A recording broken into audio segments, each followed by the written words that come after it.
good with it? Can you do 3.51? Yeah, tell me the specifics. Yeah, give me one second. 351? It's two spherical conductive shells, radii A and B. B is greater than A, Remind me to throw these out. and separated by material with conductivity. That one's sigma, right? What is it? The conductivity symbol is sigma. Yeah, Okay. sigma. Well, just sigma. Yeah. And it says find the expression for the resistance between the two spheres. All right, this is the one we did in class, isn't it? You remember doing a spherical in class? Yes. All right, we'll do it again, but it's pretty straightforward. So if we've got spherical things, to calculate resistance in general, the first step is you've got to assume either voltage or current. For this one, we're going to assume I. So I'm going to make a little imaginary hole through the center of this, and I'm going to go ahead and put a current I in here. So all the current's going to come to the inner shell, and it's going to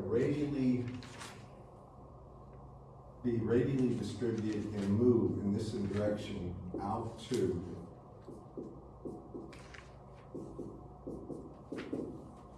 this would be J, the current density, out to the outer surface. Go with me? All right, so when we do this, we assume I, the next thing we get is J, the current density. And the current density would be I over the surface area it's penetrating. Here's where you have to be attentive. If you take a look at this surface area, if I'm at a distance R, then the surface area is the surface area of that spherical surface. The current's being evenly distributed, it's moving in every direction, right? The same amount.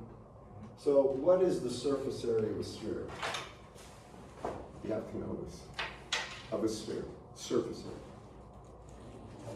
We know for a disk it's pi r squared, right? But for a sphere it's, no, it's pi, or yeah, I'm sorry, 4 pi r squared. I'm sorry, yes. 4 pi, right? R squared AR. And the units of this are amps per meter squared. So it's current divided by area, correct, class? Now once I have that, what's my next step? You have a lot of problems with this. Find the E field. Right, and to find the E field, you simply take the current density J and divide it by sigma. And sigma could be a function of R. You don't know, right? Whatever sigma is. So in this case, it's equal to I over 4 pi R squared sigma, whatever sigma is, AR. Now I have E. Now what's my final step? Well, not final, but almost final. VA to B. Now I need voltage, right? Now I need V between B and A or A and B, and that would be an integral. Technically it's minus the integral from A to B of E dot dl. And the E field here would be I over 4 pi sigma R squared AR dot dl. What is the differential length in spherical? DR AR. The one that we care about is dr AR, right? Technically, there's two others. There's going to be an R times, it will be, R sine theta D. Or no. it would be R times d theta, no, R d, yeah, d theta, a theta plus R sine theta, d phi, a phi. Yeah, but there's two other terms that will dot product to 0, so we don't worry about them. Now we have that, and therefore VBA for this one is going to be I over 4 pi sigma. And what's the integral of 1 over R squared? I mean, do y'all agree the AR dot AR is 1, right? And what's the integral of 1 over R squared, or R to the minus 2? Minus 1 over R, isn't it? And that cancels this minus sign, so it's 1 over R evaluated between A and B, and actually,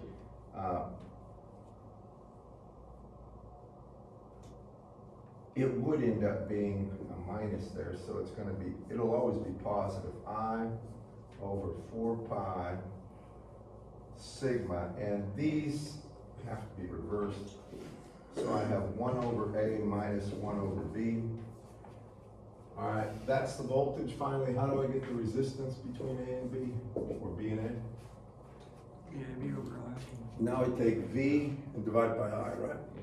So that's gonna be simply V divided by I, in this case, is gonna be simply 1 over 4 pi sigma, right there. And then it's gonna be times 1 over A minus 1 over B. Now, a lot of times, the value of sigma will be made to be a function of R. So this integration isn't always a 1 over R. It might be natural log, it might be 1 over R squared, you don't know. You have to know your integrals, okay? Fair enough, good one. Another one, maybe something we didn't cover. I gave you quite a few problems, didn't I?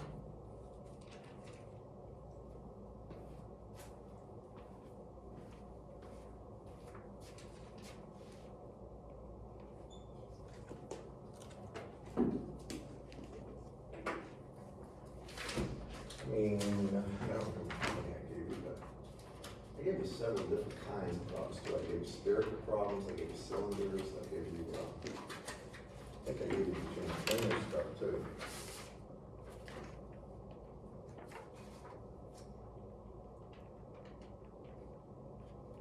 Okay, anyway, So for the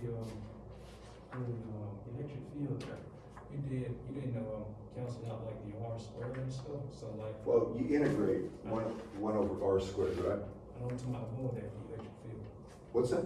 above that, Here, yeah, it's it's I over 4 pi R squared sigma, right? yeah. Where's the cancellation you're looking at? Let me see, like you canceled out the R squared and stuff, that was, You talking about Wentworth's solution? yeah. Cause it's the right, answer, but I know I didn't see you, put like the R squared sign theta and stuff like that. No, but that over here would be for the differential length, and because the unit vectors are A theta and A phi, the dot product of that dotted into AR will be 0, so you don't even bother with that part. The only thing you care about is DRAR. Yeah, I think I just did the current in a different order. Well, if you assume current, the next step has to be J. And after J it's E, and after E it's V, and then you get R. That's the steps always if you assume I, always. All right? Any other questions? Did you have one for me? Now, okay, so that's that. Next. I mean, if there are no other questions about resistance, then I'm gonna just mention a couple things I have down here about epsilon. We covered permittivity last time, right? And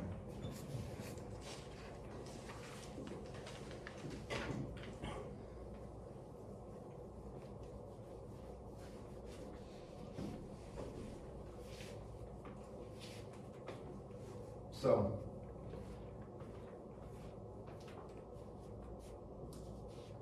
you have D is equal to epsilon E. That epsilon is epsilon naught, epsilon relative times E, right? And in general, epsilon relative is going to have a value between about 1 and some high value. It can go to 50,000 for exotic materials. So when we look at this, something that's in Dr. Wimmer's book that's smart to do is take a look at the effect of this on a practical problem. Suppose I have a charge at the origin, and the charge is 10 nanocoulombs. Small charge, it's at the origin. Now, I come out a distance R equal 1 meter, and I want to know what the D field is and the E field if I'm in air. So I'm going to put down air. And then I'm gonna put down D field, E field, just to make sure you guys get this. So in air, the D field for this one, right here, I'll put it up here. D is simply equal to the charge. This is a point charge, right? And remember what Gauss's law says, if it's symmetric, I can come out a distance r and I can put a surface around it. And I can say the integral of d dot ds over the closed surface is equal to the charge enclosed inside the surface. And you always use this in a highly symmetric case. Well, this D field, you all agree at a given distance D away, R away, the D field will have the same magnitude. It'll point in different directions. So this D field, I can say, is really the integral of dr, AR. It's gonna have the same magnitude, dot ds. And ds in spherical coordinates is gonna be r squared sine theta, and then it's gonna be d theta d phi AR, and there's a double integral. Theta goes from 0 to pi, and phi goes from 0 to 2 pi. That will be the charge enclosed. Now, the thing about this, I don't keep doing this integral over and over again every time I run into this. I see the ARs go away. I know I have r squared sine theta d phi integration. That's just the surface area. So really what this is, Q inside, enclosed, is equal to 4 pi r squared. That's what you said, Willie. 4 pi r squared is the surface area times dr, or I know dr, it's the same form as a point charge, it's just the charge enclosed, right, divided by 4 pi r squared, and we know that would be in generally true, right? There's nothing fancy about this. So when I look for the D field when I'm at 1 meter, r equal 1 meter, in air, it's equal to Q, which is 10 times 10 to the minus 9 to 10 to the minus 8th, right? Over 4 pi, and then r squared is still 1. And that comes out to be a D field, I'll write this down,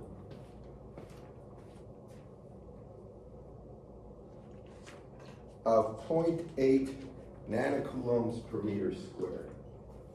So it's 0.8 nanocoulombs per meter squared.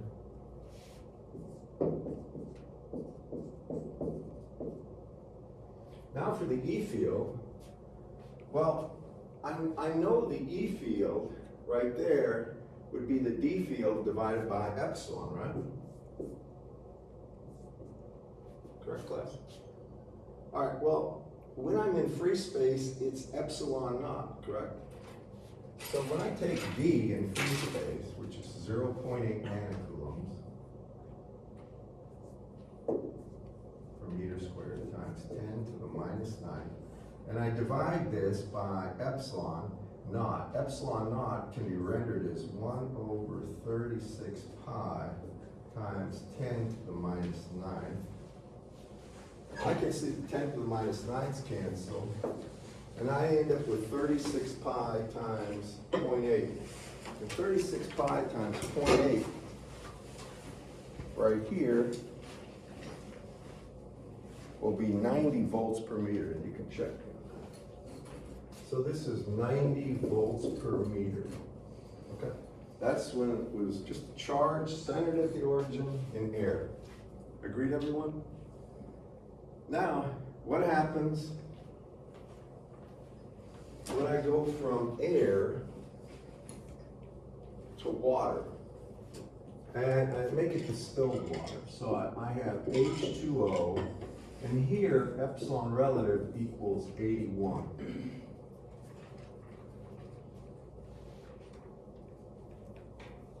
Okay. Now, does the D field change? No, D field is not a function of epsilon, is it? The only thing that matters is how much charge is inside the surface, and if we're going to use Gauss's law, it has to be a highly symmetric problem. So the D field will be the same.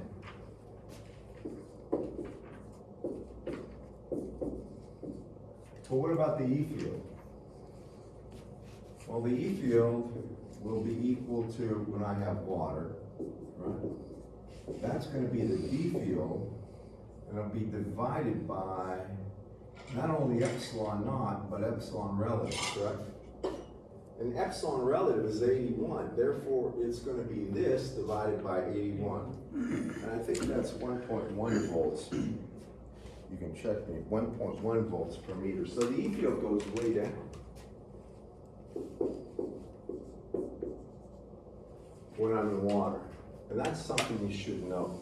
For a given charge, as the dielectric about that charge goes up, the dielectric constant, the actual value of the E field goes down.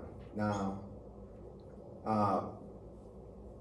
you're gonna see more of this when we get into capacitance, how it affects energy. But suffices to say that it's important to note that. All right, that just a little sort of I'm trying to expose some of the properties of having different values of epsilon relative. Next thing we're going to talk about are boundary conditions for the electric field and the D field. And I'm going to erase this right here.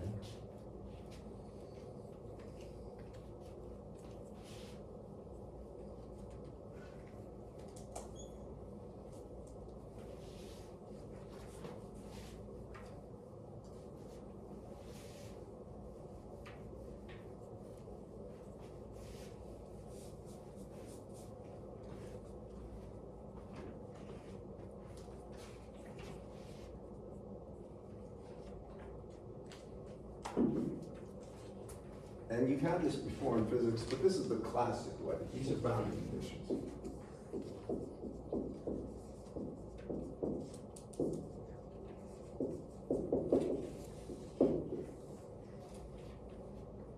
A lot of times they just put VC, boundary conditions.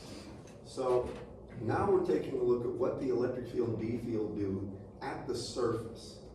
At an interface. So if you have a surface like this, and this is region 1 and this is region 2, assume these are materials.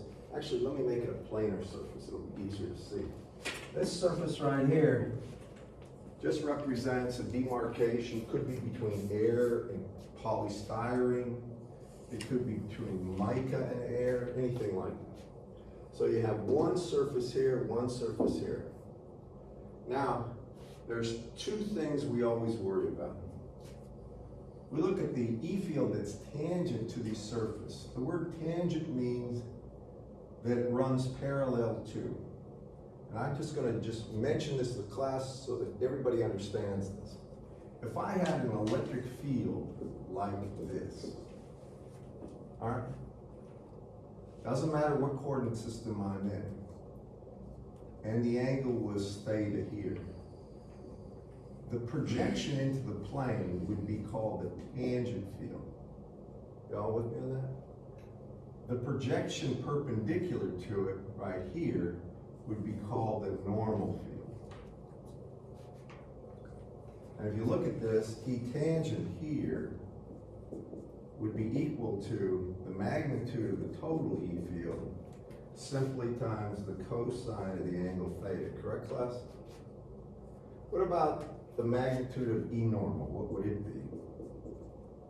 Magnitude sine theta. That's right, magnitude of E times the sine of theta. That's it. All right, that's normal, that's tangent, pretty straightforward, right? All right, now, the way we go about sort of proving tangent and normal field components, how their values relate is this. We take this imaginary loop like so. And we're gonna say this loop is centered about the divider between these regions. This is region 1, this is region 2. And it has a height h, and it has a length L. Now, we're gonna assume that there's an E field here, so there's some electric field above here. Now, this is going to end up being the path of integration, by the way. And in general, what I'm gonna do is say that I have an E field in region 1 here, and I have an E field in region 2. Now, we're gonna be in the close proximity of that loop right there. We're gonna do this, we're gonna say the integral of E dot dl around that closed loop has to be 0. Now, that's the reason, that's a mathematical truth for a conservative field. Now, let me try to explain this. If I have, you know, I told you that E was equal to minus the gradient of the voltage, right? That's for electrostatics. Well, if I integrate E dot dl from any 2 points, A to B, in Cartesian coordinates, well, E would be minus dv dx, ax. You don't need to write this down. Plus minus dv dy, oh really, minus dv dy, ay, minus dv dz, az, dot dl, and dl of course is dx ax, plus dy ay, plus dz az.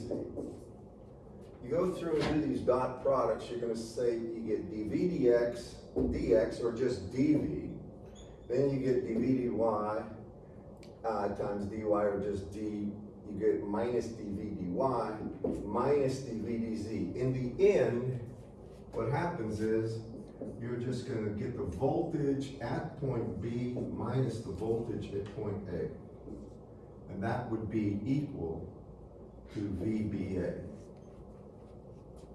What you're going to notice is the path it takes makes no difference. Now, if you remember back in the days when you had physics, what your teacher probably did is he said, if I have a stone and it's here, say it's resting on this table, or any mass, and I move it up and this way, and here, and here, and then back up and here, and back to the same point I started, the work I did, the net work I did and the net work the field did is 0, because there is no difference in the potential energies. Well, when you have electrostatic fields, if you move between 2 points, it's like the electrical pressure difference. If you multiply that times the charge, it's the work. The work done in moving a charge from one point to the next is independent of the path if it's a static field. That's not true if it's a time-varying field. So because of that, it's a conservative field. And that means if we go right around a closed loop, this is the symbol for a closed loop where your starting point is your end point, the amount of work we do, or the difference in voltage, is 0. That's the point of this, okay? It's 0. So if you look here, what we do now is we say in the limit, as h goes to 0, of this integral of E dot dl, here's what happens. Now, when I take a look at this, I'm going to define the direction of my path. Call this the z direction, or call it the x direction. I'm going to go this way around. This has to be, when you do a path integral, you have to define the direction. And this is dl here, this is dl here. And you can see this one's negative dx ax, this is positive dx ax. And that E field right there, when I do E dot dl, what I'm going to end up doing is getting the integral from 0 to L of E1 dot dl. Alright, plus the integral from L to 0 of E2 dot dl. Now, when I do this dl dot business here, what I'm really doing is just getting the tangent component. So here it's going to be the integral of the E field in the tangent E field in region 1, and dl here would be dx, right here, and this would be from 0 to L, plus the integral of E2, which would be E tan 2, dot dl, which would be minus dx, that has to be 0. Now this is gonna be a straightforward one. The tangent field here would be the projection of the E field parallel to this plane. The tangent field here would be the projection of E2 parallel to this plane. Now when you do this business right here, well, you integrate dx from, and this would be from L to 0, and when you do all this, you're gonna get E tan 1, all right, times L minus E tan 2 times L equals 0. The L's cancel, sorry. And the bottom line on this, you're going to get E tan 1, the tangent electric field in region 1 is the tangent electric field in region 2. If you think about it, it makes sense. If this path integral around this closed path is going to be 0, then the E field on this side has to have same magnitude, same direction as the E field on this side, because the path integral here will have a negative sign when I'm going to do it, all right? And the sum of those has to be 0. And that's what this says right here. Now,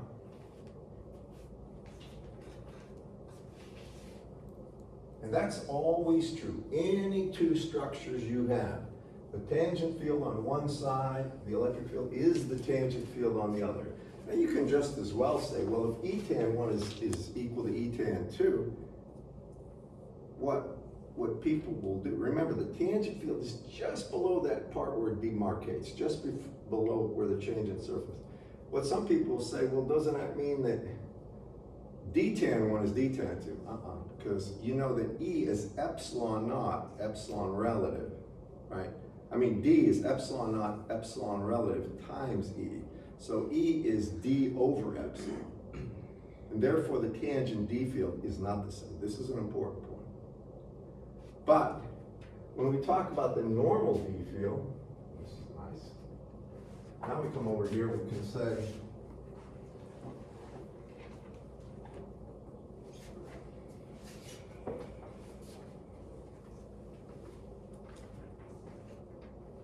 remember, that's tangent. Now, the normal D field. And the symbol for that is dn. It just means perpendicular to the surface. Here we're going to have region 1 and region 2. And when we do this one,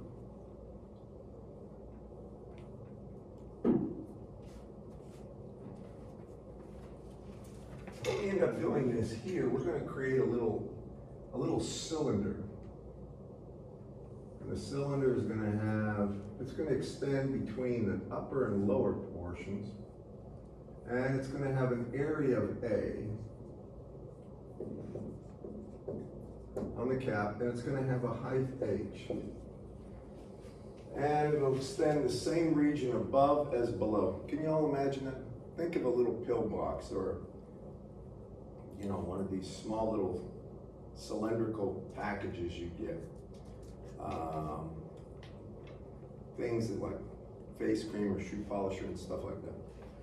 If you do that, I use Gauss's law here, and I say, I know the integral of d dot ds over closed surface is equal to q, the charge enclosed by the surface. I know that's going to be true, period. It always is.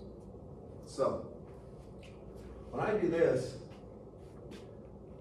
I'm going to assume I have some D field up here, right? I have some D normal. And how I could get D normal right here on this surface, D normal would just be the actual D field dotted into the normal vector on that surface. That's how you always get the portion of a field in a certain direction. Dotting it is the way to get it.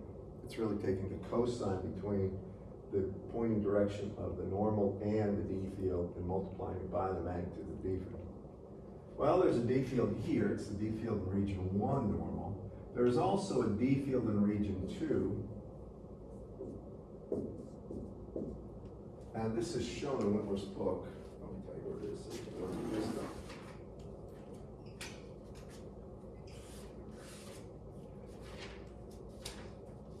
This is on page 188 in the upper corner. You can take a look at what I'm doing. He's got a better picture. So when I do this, I'm going to go ahead and take the limit as h approaches 0 of this. And in this case, what you end up with is h approaches 0, you just get the d field on the top surface times the area. So you get d normal 1 times the surface area, A1. I mean, just A, it's A in both cases. Plus, then you take a look down here. Now look, you see how the surface normal is in the opposite direction down here? The surface normal would be pointing plus AZ if that was AZ. Down here would be minus AZ. Y'all see that? It's pointing down. It always points away from the surface. Are you with me? All right. So that means now this is going to be minus d normal 2A. And that's the charge enclosed. Well, the charge enclosed would actually be rho s times A. Think about it. Charge density would be rho s on the surface. You could have a surface charge density, right? I want to first talk about the case where there is no surface charge density. It's the easiest one. Remember, we already know E tan 1 is E tan 2. Let me do it over here.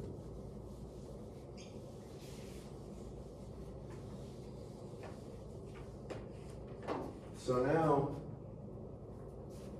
when we have case 1, rho s is 0 between the surfaces, then I have d normal 1A minus d normal 2A equals 0, or we find out that d normal 1 is equal to d normal 2.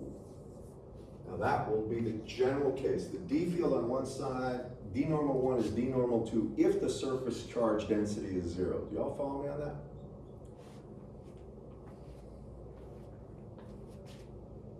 Now, when the surface charge isn't 0, then you have to have some way of addressing the component directions. Let me just show you what Wentworth does. This may not be as satisfying an explanation as you'd like, but just follow me. And I want to make sure you see this. What Dr. Wentworth does in his book is he's going to define a unit vector from region 2 to region 1. This unit vector here is defined as A21. And remember, it is from region 2 to 1, which is a little bothersome because you could think it would be 1, 2. Start at 2, end at 1, but it's that's the way Wentworth designates it, all right? Now that surface vector is important because then there's a mathematical truism here. Then if I take A21 and I dot product that into the D field in region 1 minus the D field in region 2. Really, you can do the dot product of A21 times 1, and that would be a positive surface normal in surface 1. And then A21 dot D2, that's sort of like having a negative surface normal times the D field in region 2 that's perpendicular or normal to that surface. And this will be equal to the charge density. Now this is the one that's a little tough to remember with that unit vector, but the unit vector is always going from the lower region 2 to region 1, and it's saying if I take that unit vector and dot it into the subtraction of D in region 1 minus D in region 2, I get the charge density, and it works perfectly. You can do some examples. You all with me on this class? All right, now, that said, I want to do an example. In the book on page 189, he shows an example. We could do one in the back of the book.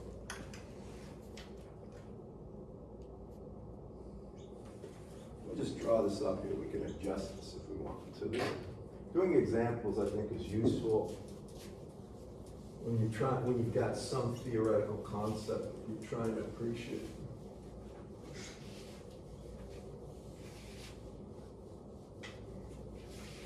99%, well, most of everything I do assumes there's no charge density between the regions, and D normal 1 is D normal 2 if I'm doing anything that involves complicated solutions. So here, I have the z-axis, and I have epsilon relative in region 1 is 2, and epsilon relative in the second region is 5. And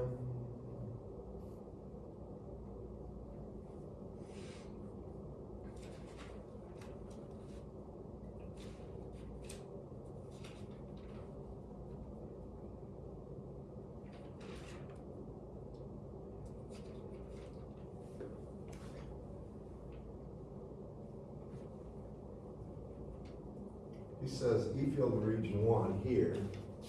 So if that's Z, let's see. This would be X. And this would be Y, right? X cross Y is Z. And here he gives you an E field in region 1. This is a total E field. This is the type of problem I'd give you. It's 3AX plus 4AY. It's the Wentworth problem for sure. Plus 5AZ volts per meter. And he wants the E field in region 2. And we're going to assume charge density is 0 for starters. So in this region, you know, this is a plane that's really right in the XY plane is equal to 0, is the demarcation. So that's the E field here. Y'all see this class? Can you envision? The E field right in this region, you got a plane. Everything for all Z greater than 0, you have 5 for epsilon relative. For all Z less than 0, this is the Z direction, you have 2. All right, now what we want is the E field in region 2 based on those laws.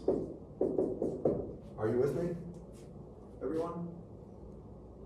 All right, so what's the tangent field in region 1? What's E tan 1? Just by inspection, what does tangent mean? That the components are parallel to the plane of separation. So the plane of separation is the XY plane, correct, class? If you look at that, what is the tangent component? Just look. Well, wouldn't it be AX, the 3AX, 4AY? That would be the tangent.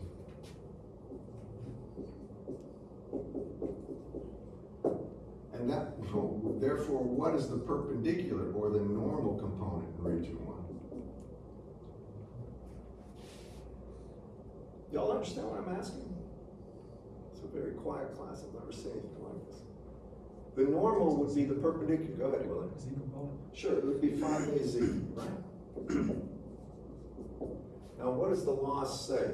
It says the tangent field in one region, so E tan 1 is equal to E tan 2, right? So therefore, in E2, we can say right off the bat, for the X and Y component, we can just copy those two. We can say that has to be 3AX, and it has to be plus 4AY. Are you with me? It's a no-brainer. There's nothing to do other than just look. Now after that, we know I've got a normal D or a normal E field, but I don't care about the E field because I know D normal 1 is equal to D normal 2, right? Right?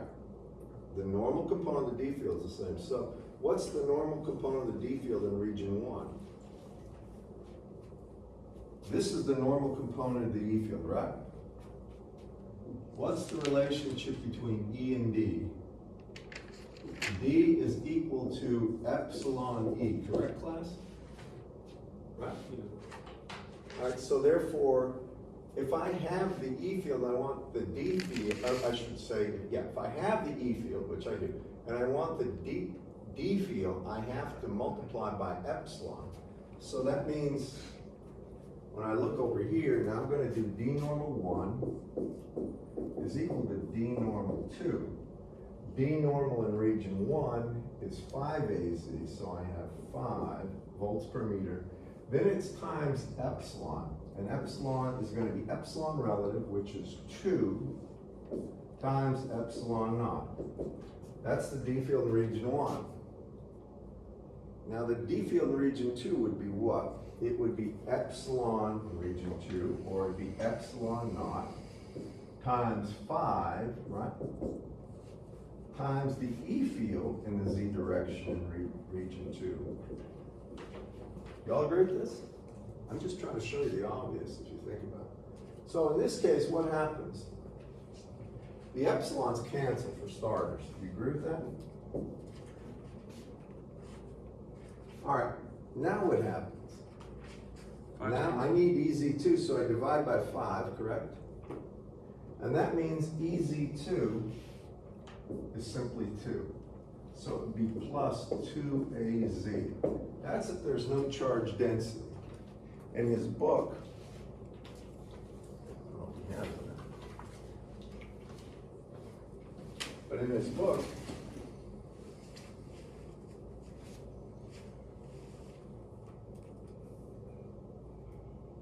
yeah, he's got that in step 9, and he shows it. It's 3AX, 4AY, 2AZ. So that's how you do it. Y'all with me on that? Now, if there was a charge density, then we would have to find A21, and we have to dot it into the normal components. But I'll give you some problems with that. Please make sure you do them. And that's really the basis of boundary condition problems, where we have either tangent or normal electric field. It's it in a nutshell. Now we do something called boundary value problems. And in boundary value problems, here, I mean, this is, if you're a physicist, a lot of times this is where you work from. This is your beginning point, is finding the differential equations that describe the phenomena and then solving them. So this is boundary value problems, and I'm going to do this in the way I would want it shown if I was sitting where you were.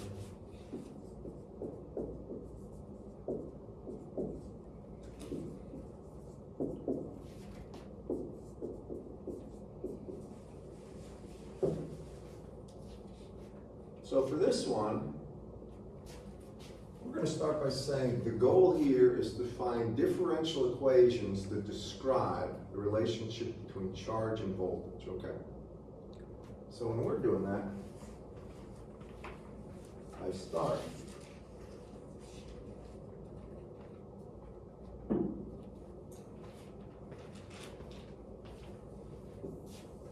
by saying, when we were doing Gauss's law, do you remember I put the divergence of E, well, actually I start with divergence of D, right, was equal to the volume charge density. Do you all remember that? That's the point form of Gauss's law. The integral form is the integral of D dot ds over the closed surface is equal to the integral of rho v dv over the volume. That's the integral form. This is the differential. It just means you're going to use theorems and take, basically you're going to take the divergence of both sides. Let's see. No, you're going to take in the limit as the surface area goes to 0.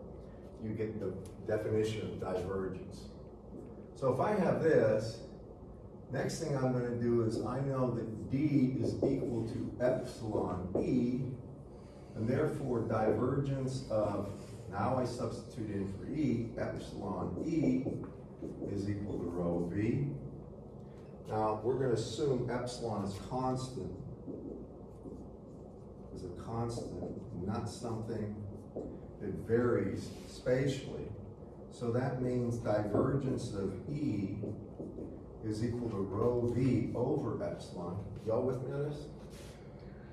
I'm just dividing both sides by epsilon, because if epsilon's a constant, I can take it in front of that, correct, class? Now I note that from there, E is also given as minus the gradient of the voltage. So when I come down to take divergence of, and now it becomes minus the gradient of the voltage here is equal to rho V over epsilon. I can take the minus sign out in front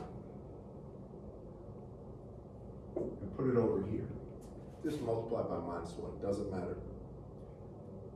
Now, the definition, divergence of a gradient, is called the Laplacian. So this is del squared of V is equal to minus rho V over epsilon. And that is called, this right here that I'm showing you, that's epsilon, is called Poisson's theorem.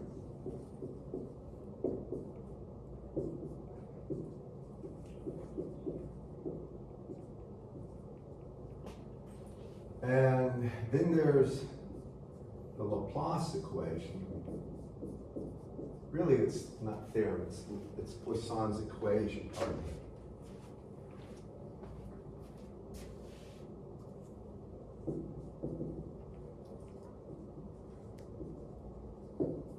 And this is the Laplace equation. The next one. And that's Laplace equation is just for rho V equals 0. And that's del squared of V equals 0. These equations are really the same, that's just assuming the charge density is 0. So those equations, the general form of those equations in different coordinate systems is in the back cover of your book. If you have your books, and you look in the back there, this is called the Laplacian. And it's the very last one, at the very bottom of the last, or the back page of your, or the cover of your book, you're gonna see it for the 3 coordinate systems. Do y'all see that? All right, it's the del squared operator.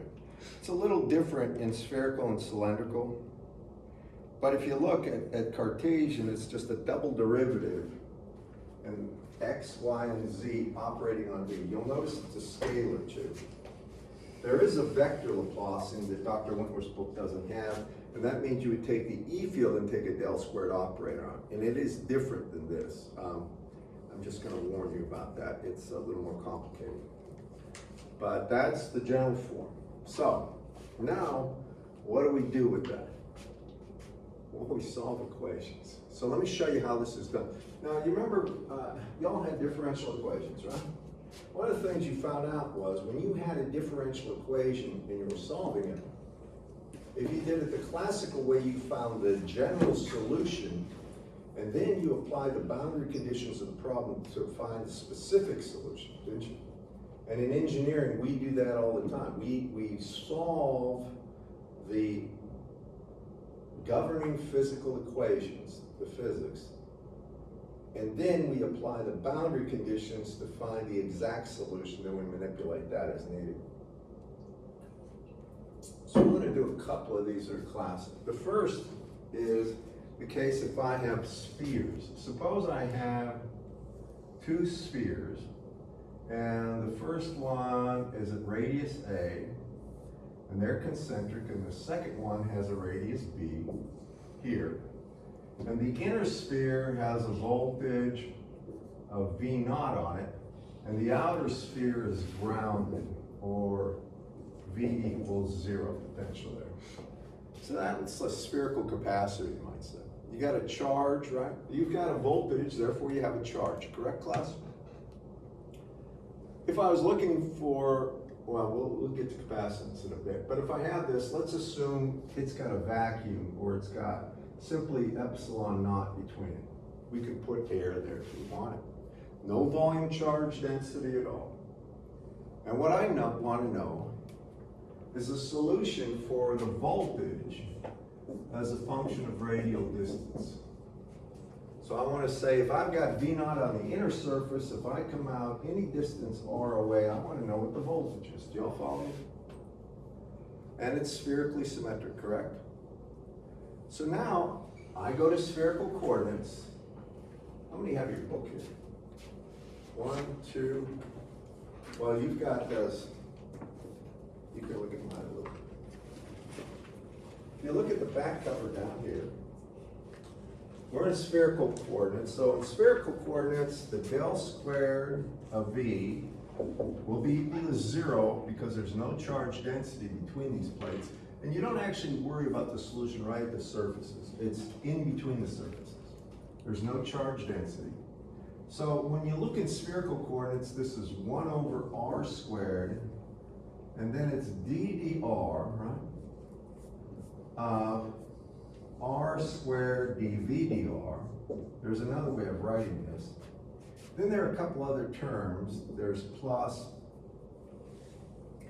a term that has to do with a theta derivative and a term that has to do with a phi derivative. You see those two terms?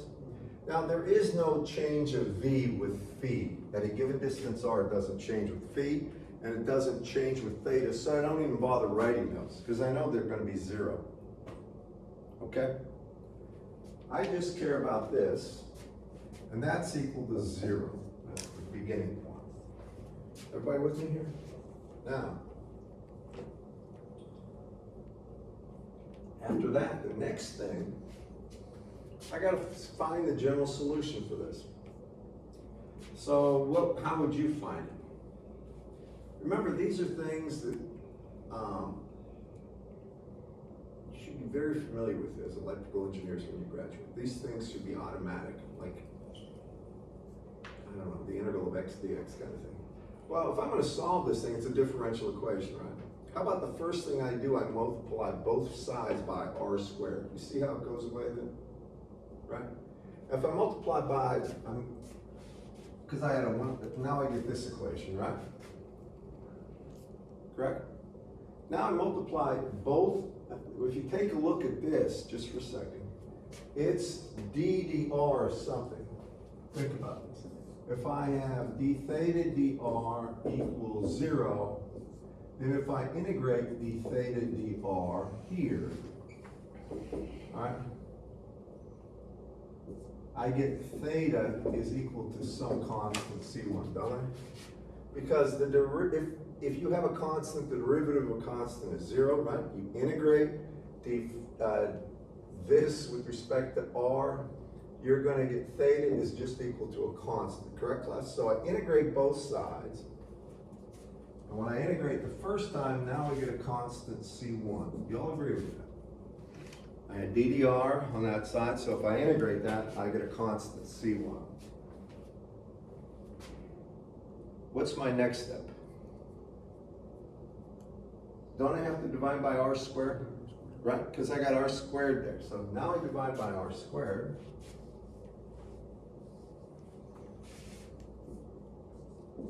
And I have that.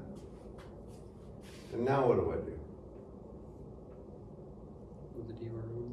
Now I'm going to do an integration again, don't I? I can multiply both sides by dr if you want to do it this way. Maybe you like doing it this way. And then integrate both sides. Well, if I integrate dv, I get v of r equal to, what's the integral of 1 over r squared? dr? We just did this. Minus 1 over r, right?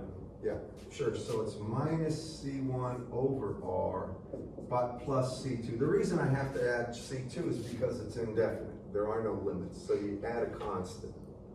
It's arbitrary. Now that's the general form of the voltage between those plates in spherical coordinates.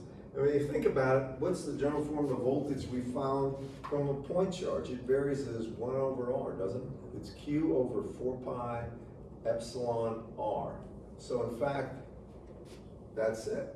Now, for this equation, we have to solve for the constants C1 and C2, don't we? So we know two things. We know at B, the voltage is 0. Agreed? So here we can say that I know 0 this would be at the boundary, V equals 0, or R equal B, right? So I write down 0 is equal to minus C1 over B, because R is now B, plus C2. That would be the first boundary condition, right? Where's the second boundary condition? Anybody? Or B equals R? Or, R is the radial distance, where R equals A, right? R equals A, you're at the inner surface, aren't you? And the voltage is V naught, right? So now you put down V naught is equal to minus C1 over A, now R becomes A, plus C2. Y'all with me on that? Right? And now you can solve this fairly straightforward, can't you? Because here, I have two equations. Well, this one's the most straightforward thing to do. Now I can say if I add minus C2 to both sides, right, I have that, correct, class? And I can multiply by minus 1. Now I have that. And now I can plug in C2 into that one. And I have minus C1 over A plus, and then C2 is C1 over B. And lo and behold, now I can solve for C1, and I'll do it up here. If you look at this, I have V naught is equal to minus C1 over A plus C1 over B. And therefore, I can say that C1, let me just write this down up here so you can see what I'm doing. I have V naught is equal to C1 times quantity 1 over B minus 1 over A. Correct, class? Just look at that. Right? So now I can say that C1 is equal to V naught over 1 over B minus 1 over A. And now I've got both constants. Once I have C1 there, I can see C2 is just that divided by B, right? That's it. Y'all agree with this, class? Now that's stuff you'd be expected to know how to do. That's spherical. We can do it cylindrical coordinates. We can do it any coordinate system we want.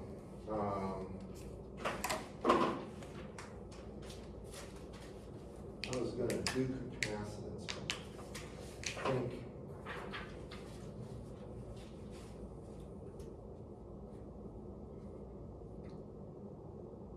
I'll give you your quiz.